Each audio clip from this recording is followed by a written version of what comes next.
Jangan lupa like, comment, and subscribe channel YouTube TVRI Bengkulu dan nyalakan lonceng notifikasinya.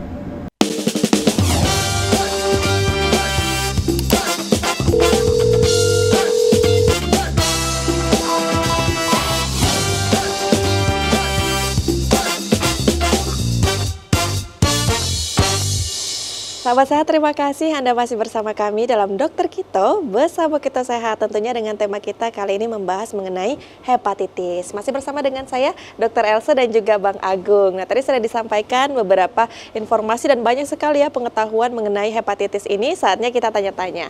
Nah, pertama Julia mau tanya ke Bang Agung ini. Bagaimana sih Bang, tadi kan sudah disinggung nih sama Dr. Elsa bahwa memang banyak sekali terjadi kasusnya dalam satu sekolah itu atau dalam satu kelas, siswa atau murid itu terkena bareng hepatitis, penularannya kuat sekali di kelas itu. Nah, bagaimana sih Bang cara mengedukasinya? Mungkin pelajaran atau informasi untuk orang tua kepada anaknya nanti untuk mengedukasi, atau dari Abang sendiri selaku promosi kesehatan, bagaimana biasanya mengedukasi masyarakat mengenai hepatitis ini, Bang?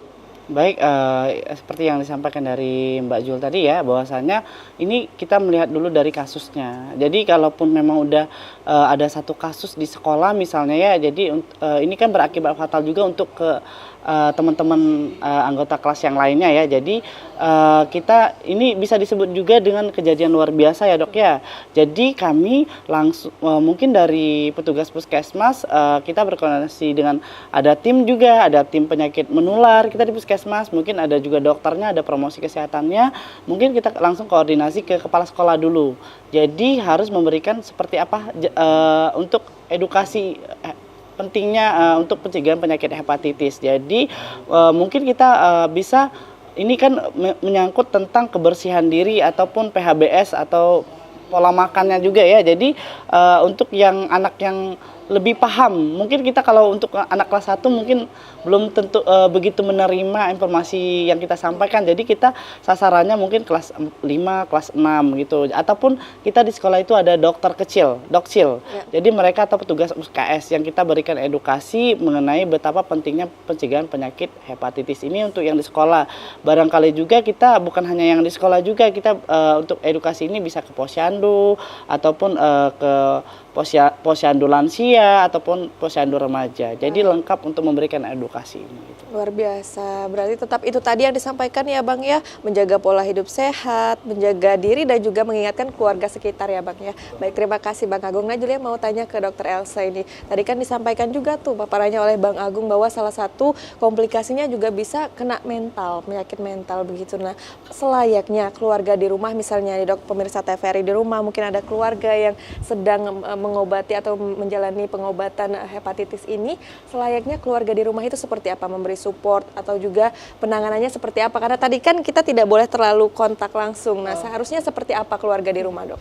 Iya, memang dia hepatitis ini menular, tetapi balik lagi ya yang disinggung sama Mas Agung tadi, dia tidak menghindari atau menjauhi dari orang-orang yang hepatitis ini. Kebanyakan keluarga itu karena dia dokternya bilang ini penyakit yang menular, jadi sifatnya menjauhi, bahkan yang boleh ke dalam kamarnya itu hanya keperluan kasih makan plek, udah makan ya, kayak gitu aja.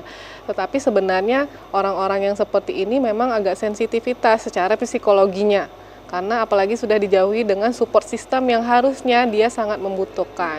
Jadi memang dia menular, tapi kan dia penularannya itu kan bisa dicegah.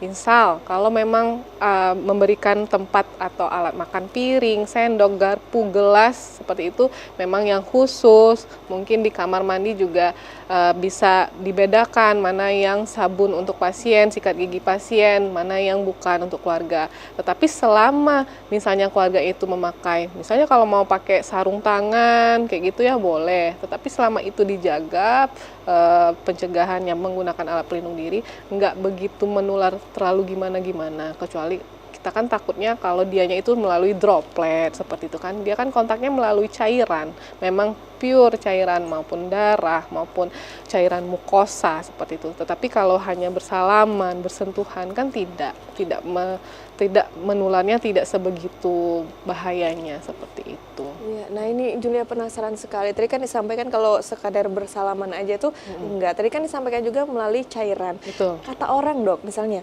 cairan keringat yang satu ketemu dengan cairan keringat yang lain misalnya saat bersalaman itu seperti apa dok? Bukan, kita bukan bicara cairan keringat ya, bukan bicara cairan keringat, tetapi cairan darah atau memang yang berasal dari Pure misalnya. pure kayak gitu. Misalnya cairan mukosa, misalnya seperti itu ya, yang memang bahasanya gimana ya? Tapi pokoknya kalau keringat enggak. Enggak ya, jadi jangan takut ya untuk Betul. Julia dan juga pemirsa di rumah. Baiklah, terima kasih Dokter Elsa, Sama-sama. terima kasih Bang Agung. Pemirsa itu tadi informasinya, semoga menambah pengetahuan dan juga wawasan kita untuk bisa lebih mawas diri, menjaga kesehatan kita dan juga lingkungan kita. Dan pemirsa, akhirnya saya Julia Hartanti pamit undur diri. Terima kasih atas perhatian Anda. Sampai jumpa, tetap semangat dan sehat selalu.